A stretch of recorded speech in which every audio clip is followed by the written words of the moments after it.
Hello game fans and welcome as always to the Steam Chamber. Today we're going to take a look at Payday 2, which is the sequel to the very popular Payday from 505 Games.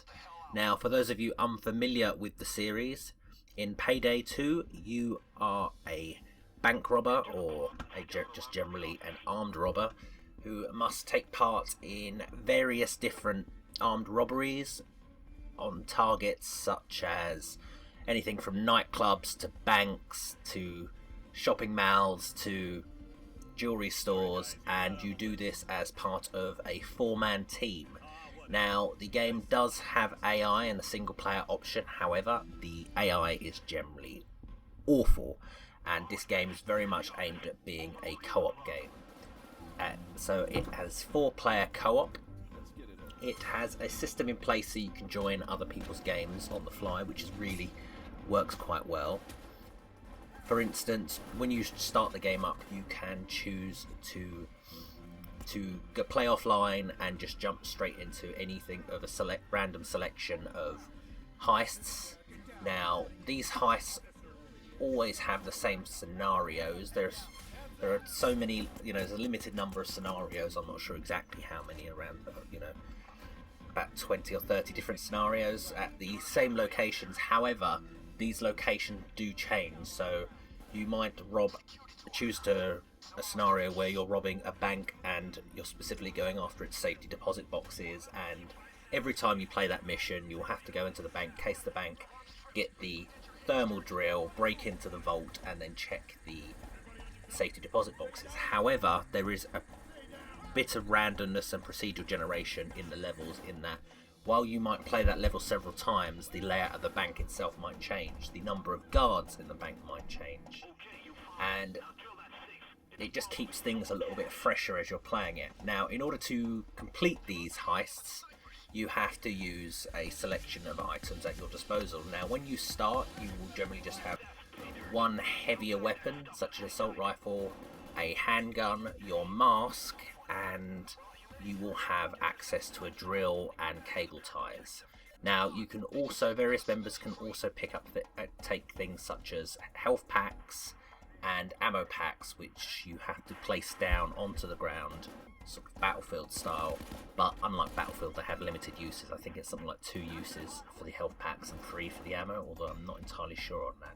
However, as you progress through the game, using your skill points and your money, you can unlock new abilities and new equipment. So for instance, using your skill points as you successfully complete heists, you can increase the amount of cable ties you can carry, but similarly you can use your money to buy new weapons. Now you have to earn access to these weapons, so at the end of each round you are given a choice of 3 cards. Each player is given a choice of 3 cards, and you have to choose one of these at random and it will award you an item. You then have to use your money to unlock this item. So it might be a gun modification or a gun itself, or a mask, and then you can customize this as well. So you can unlock things like suppressors for your handguns or military magazines for your assault rifles and such. Now, the thing that you want to be getting first and saving up for is most definitely the C4. One of the most tedious parts of the game is waiting for the drill to drill its way through safes and through doors. However, the C4 makes this a lot quicker, so do try and focus on getting the C4 quickly.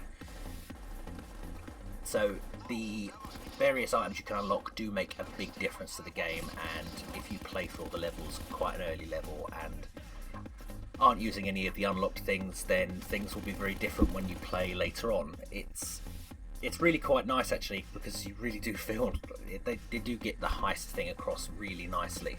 You will often feel like under pressure. You're waiting for that drill. There's a countdown and timer on the drill telling you how much is left, how much time is left. It's sort of around a 4-minute mark to drill through certain things. So you are waiting, all the while being besieged by police. You do have to sort of watch what you're doing. For instance, on one of the videos you'll see, we were trying to rob safety deposit boxes of a bank. However, our team made the mistake of everybody piling into the vault to check the boxes, which meant the police were able to flood the building and then we were not able to get out of the safe again. the vault rather. So when we played it through again, we made sure that only 2 people went in the vault and the rest of the people kept the building clear so we could make our escape. And you've also always got to think about things like this, because if you've tripped alarms, then the police will always be trying to get in there. Now that's another thing you have to bear in mind as well. You can, when you start the level, you can case the joint, so you walk in without your mask on. You can check things out, check where guards are, check where cameras are, and etc. And all these things matter, because if you just go in there with your mask on, guns blazing, then straight away someone's going to call the cops. So if you go in and case the joint and are careful, you can then take out the guards quickly, take hostages, destroy cameras, and it just gives you a little bit more breathing room for when the police turn up. As soon as a civilian hears gunfire or sees something suspicious, they're going to call the police, and the police will start besieging you. And it will gradually get tougher and tougher. They will send more police, they'll send SWAT, they'll start to get armoured, you'll get snipers and such. So you do have to plan it out. Unfortunately, if you're playing with random people, this can be a bit of a problem, as you will find sometimes if you join 3 random people, you'll get a nice team, everyone will communicate nicely through the text chat.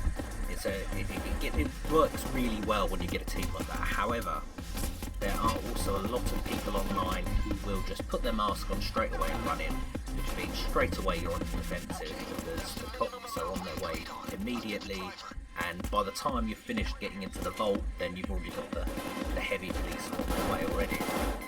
If you can give yourself a little bit of breathing room in case the joint's properly first, then you haven't got, you can normally get in and out before the real heavy duty SWAT turn up. So it's always worth bearing in mind. This is definitely one of those games that's better with friends. But that being said, you do get some really good players online as well.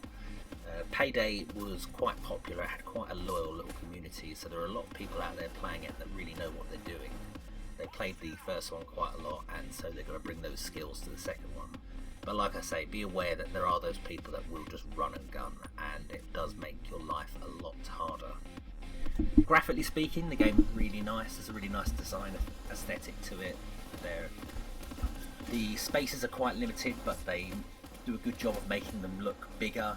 They make it look quite open world when it really isn't. It's you are essentially playing small maps, but as I said earlier, they change and they adapt, which is really nice, and nothing ever looks out of place when they do that. The sound assets for the game are really nice as well. The music's really fitting. There is a bit of techno in there, and there is a bit of dubstep, of course, because you can't have anything without guns on a PC or a games console anymore without dubstep. But that being said, it's really nice. The voiceover work is really good for what is there. It's not bad at all, and ultimately it's a really fun little game. I would most definitely recommend it, and this is one of those games, I'll definitely be playing beyond the review. Quite often with a lot of reviews, I will sort of review a game and then maybe not go back to it for quite some time, but I expect I will be playing a lot of Payday 2 in the future, and hopefully some of you will be able to join me and the rest of the Steam Chamber guys.